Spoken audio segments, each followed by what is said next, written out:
felek saldın beni cevri cepağa. Hey hey felek saldın beni cevri cepağa. Derdim bulgaç yıkılap demem sen bir vapağa. Derdim bulgaç yıkılap demem sen bir vapağa. Derdim bulgaç yıkılap demem sen bir vapağa.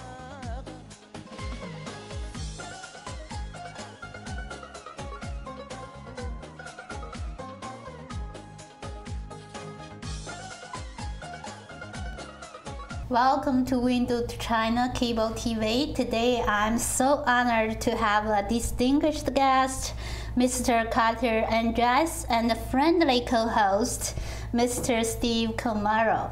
So welcome to you all. We will going to have a discussion on Carter's new published book, Victory Undone, the defeat of Al-Qaeda in Iraq and its resurrection as ISIS. So Mr. Carter, can you introduce yourself, please? Yes, my name is Carter Andress, as Xinyu said, and I spent 4 years on the ground in Iraq during the war. With my company, American Iraqi Solutions Group, we employed over 10,000 Iraqis, Sunni, Shia, Kurd, and very positive activity reconstructing the infrastructure for the Iraqi security services. So this is my book, Victory Undone, and it explains how we defeated Al-Qaeda in Iraq during the war and lays out the groundwork for taking ISIS on currently. Mr. Carter is an internationally recognized Iraq war expert, so today we're going to learn a lot.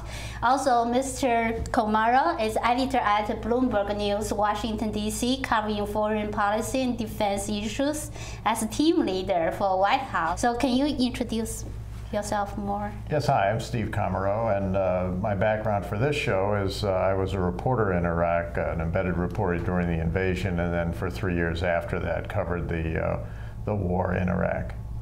Mr. Andress, your book's name is Victory Undone. Can we interpret U.S. has achieved hard-won victory in Iraq, but lost later and need to work on that to find the way out?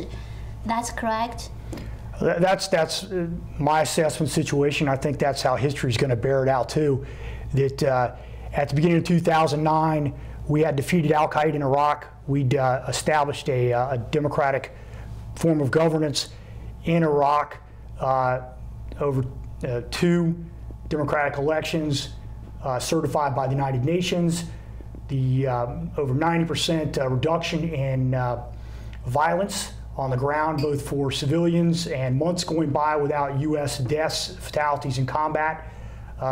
And we had turned the Arab Sunnis of Iraq against the jihadis, and the future was bright for Iraq at that time. It was re-entering the world economy. It was in the process of supplanting Iran as the second largest producer of oil in OPEC, the Organization for Petroleum Exporting Countries, and it was on its way to stability, and the war was over as far as having a real threat within Iraq itself or along the borders to overturn the democratic government. Well, I think that the United States, as Colin Powell said, we broke it till we own it, kind of the Pottery Barn rule, and I think the analogy here is that if we had left South Korea militarily 2 years after the Korean War, you can only imagine the South Korea would not exist today, especially the way it does. In addition to that, I think a real geopolitical mistake we made was not supporting the secular, democratic, youth-driven movement of the Arab Spring, which I believe came out of our democratization of Iraq, in Syria specifically. So we've enabled a vacuum to be created in Syria without U.S. support for the initial Arab Spring.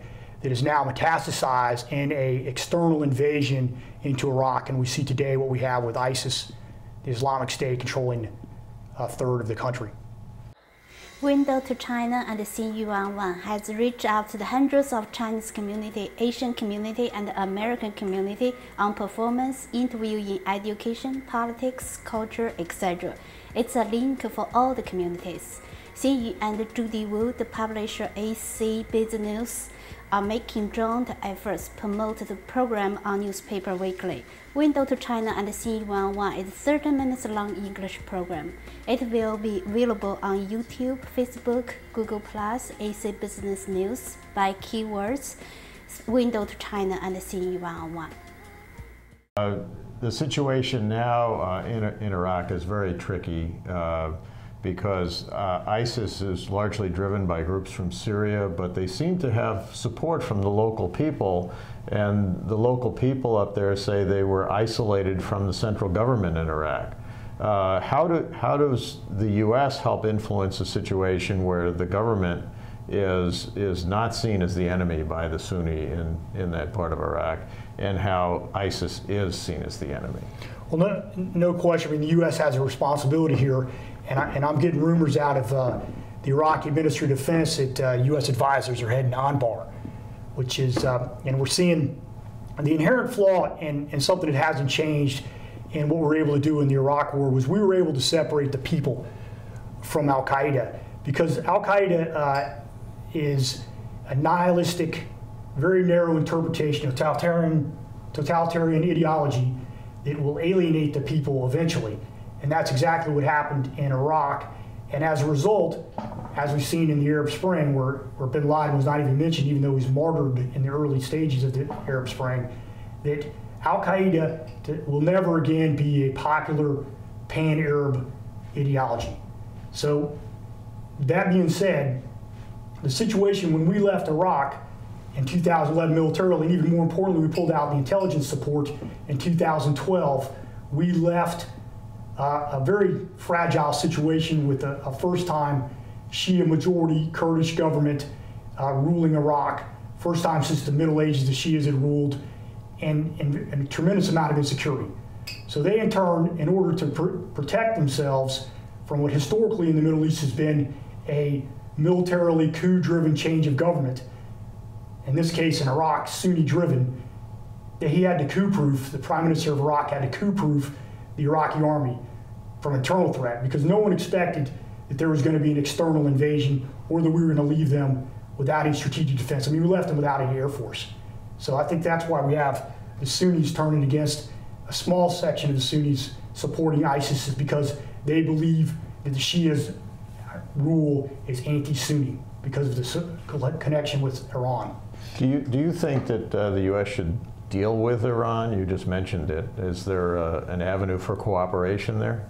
Well, I think we have no choice, and I think that's the reality is that that Iraq has, more than 1,000-kilometer border between it and Iran, and so there's no question that neighbors have to work together.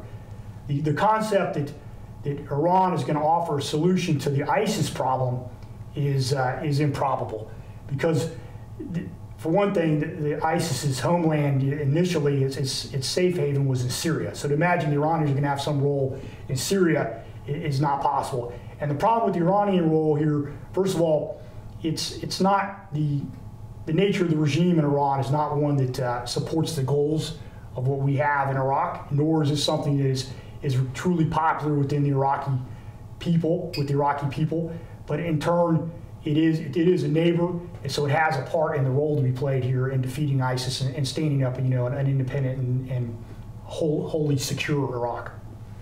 Why isn't the Iraq army performed so badly? I mean, the U.S. armies have provided trainings, equipment, spent a lot of money too. That's something I talk about a lot in Victory Undone, because most of our work was in support of the Iraqi security services. We built the infrastructure for the Iraqi military and police forces, the Al-Anbar Police Academy, the Mosul Public Safety Academy, the Border Patrol Academy in Al Walid on the Syrian border. So it was a shock to all of us in June when they rolled through Mosul so easily. But I think it's fantastical to believe that in a space of just several years in a conflict that we could stand up a stable military in Iraq that was going to be able to stand alone. I mean, by itself, the staff officers, the general command of an army, it takes a generation to develop, especially basically we had to start from the beginning because of the Ba'athist domination of the army. So we left the Iraqi army, when we pulled out in 2011, we left them half-trained. And we trained them in counterinsurgency tactics, which is basically up-armored policing with SWAT tactics thrown in. Never in anyone's did we ever envision that there would be an invasion without U.S. support. I mean, we left them basically alone. And this is not, there's something to put in context here. This is not an internal insurgency that brought northern Iraq into ISIS. This is an external invasion out of Syria. What's the environment make the rise of ISIS in Middle East now? Seems it's grow rapidly, the Islamic State. No question. In Syria, we created a vacuum in Syria. The Arab Spring came about. It was secularly driven, and it swept through the country. And it looked like al-Assad, the dictator, was gone. I mean, I had people, Syrians and other people that are familiar and knowledgeable about Syria. They thought in 2011 Assad would be gone in 3 months. But this was a very chaotic situation, and the United States did not step in. If we had just done what we did in Libya, Assad would be gone. But as a result, Assad didn't have the strength. I mean, his source of support is based on the Alawite minority that represents less than 15% of the population. He was able to only defend certain areas of the country, leaving a vast majority of the country to chaos. And into that chaos metastasized the remnants of what was al-Qaeda in Iraq that had fled after we defeated them in 2009. And through financial support from such countries as Qatar, they were able to, and with experience and training from the war that they lost in Iraq against the United States, they were able to build a very strong force in that chaotic void that we left, and that is why we see the rise of ISIS. And then the fissures created by Maliki's, coup-proofing of the army alienated a substantial part of the Sunni population in northern Iraq, allowing there to be cleavages in support that ISIS is now taking advantage of.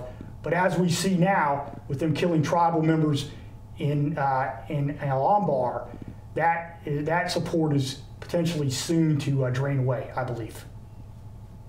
Is there a way to get rid of Assad in Syria and therefore have a more powerful group that the U.S. could ally with? Well, I think, Steve, we have two choices. We can either do it rapidly, or we can do it as it looks like we're trying to do it now, which is we've divided the battlefield between Iraq and Syria, a completely artificial boundary. I mean, I've been on that border. Mm-hmm. It reminds you of Mars. It's red, orange sand dunes, hundreds of miles of nothingness. Mm-hmm. It's completely artificial. It was drawn by the French and the British in 1917 as part of the Sykes-Picot Agreement. And so this idea that we can fight in Iraq one way and fight in Syria another way and defeat ISIS is fantastical in my mind. And really the root of all this is, as you brought up, is the al-Assad regime. They have forfeited all moral right to rule. I mean, have to use chemical weapons on their own people. And so we have, in order to get ISIS destroyed, we have to destroy the al-Assad regime. And we can either build this free Syrian army, reconstitute the Iraqi army. These are things, as the president himself has said, that are going to take years. Meanwhile, ISIS continues to enjoy a safe haven from which its terrorist activities can expand into Europe and potentially the United States, or we can go after them quickly. And the way to go about it rapidly is to bring the Turks in. I mean, the Turks have been telling us that they will get involved in Syria to go after ISIS if we go after the al-Assad regime. They're asking for safe havens and no-fly zones, which will bring the Syrians out, and will end up destroying all their military infrastructure, which then will leave them, exposed to rapid destruction and at the same time the rapid destruction of ISIS. So I think without bringing in the Turks, which is problematic, no question, Erdogan is showing himself to be authoritarian. It's gone off the democratic track. But I think we're now in shades of gray. We can't look for black and white here in terms of moral distinctions, because at the end of the day, ISIS is the greater threat to the U.S. and the greater evil than an expansionist Turkey. I mean, we'd have to constrain them and we'd have to be involved, because I think we'd have to occupy them like we did Kosovo. I think there's no easy answers now. Occupying is a tough word in U.S. politics these days. What, in your opinion, what kind of U.S. involvement and what kind of other involvement, in other words, NATO, Gulf countries, who can help out with this to keep the U.S. From having to underwrite everything? Well, and at the end, I think that we can, of course, when I speak of a rapid strategy for destroying ISIS, I speak of it within the constraints of what President Obama is, and I believe the American people are not prepared to see the 1st Armored Division, or my old unit when I inside the 3rd Infantry Division to go in and occupy Syria. But if we have troops on the ground from the Turks, Jordanians, even potentially the Saudis and Emiratis, we have Muslim nations occupying Syria primarily. There would have to be U.S. presence on the ground. I mean, we're going to need special operators on the ground, no question, to assist in deploying air power in a precision way. I mean, I don't think we can avoid that no matter what. But and then there's going to happen. There's plenty of money in the Gulf states. If you remember the Gulf War, I mean, I think we actually made a profit on that war. At the end of the day, I think that we can do this. And one of the things I congratulate President Obama and John Kerry on is that they've been able to bring the Arabs in, at least in a way, symbolically.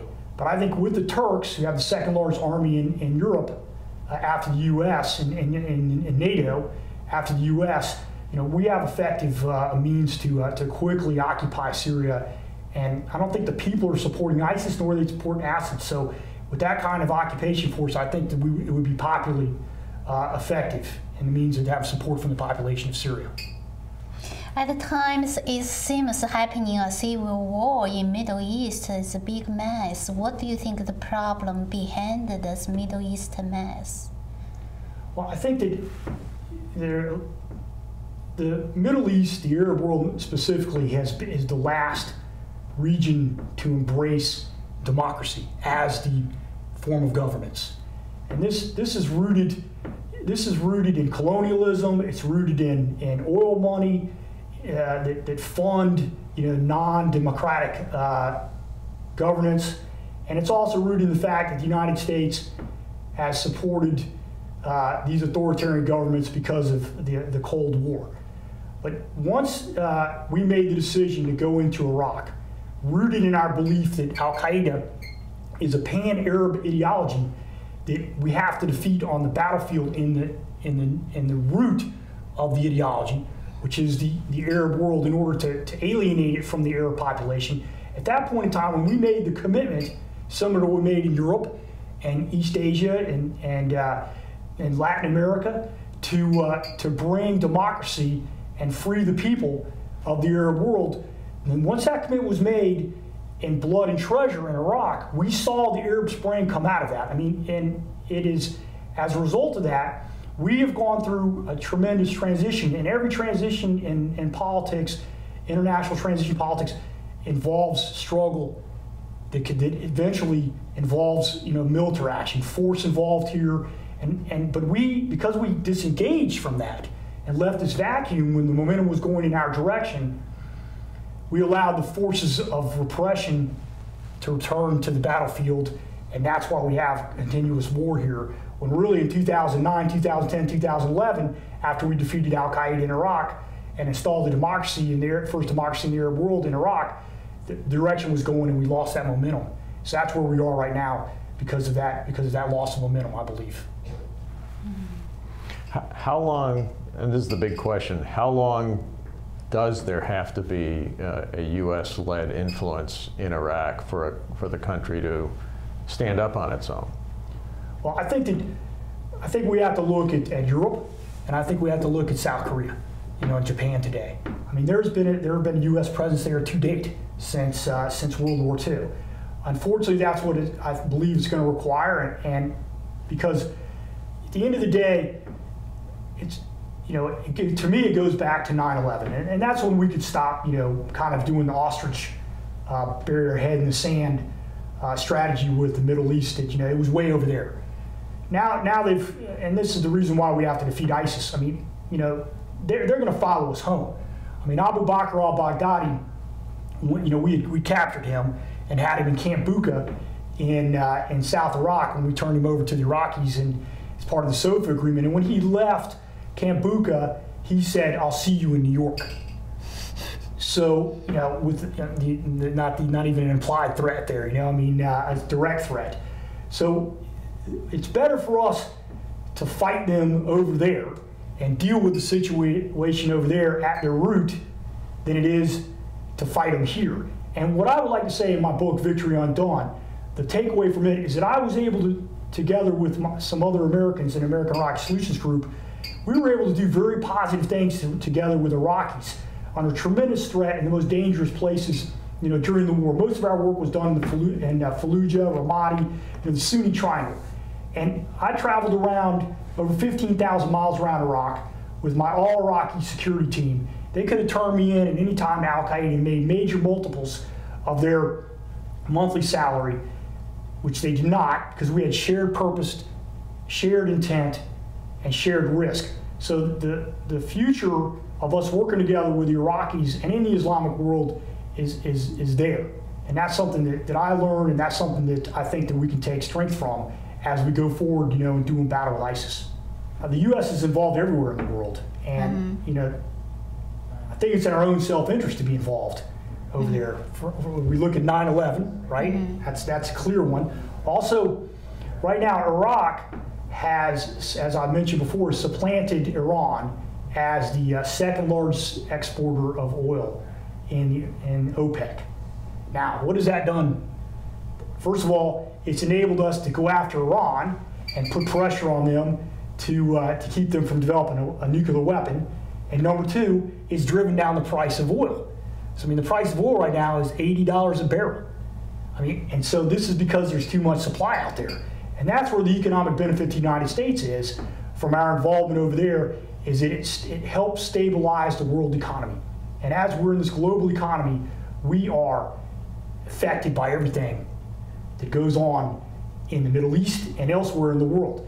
So if we want to think we can hide behind the Atlantic and Pacific Oceans and not be involved over there, I think that's a bit fantastical. Well, historically, the reason why those three states are stable is because they have ruling ethnic majorities that have ruled for an extensive period of time.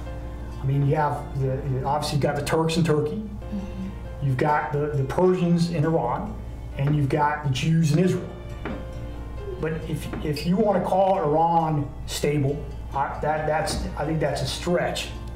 So, that's a stretch to call it stable. And obviously Turkey has its own issues with the Kurdish minority.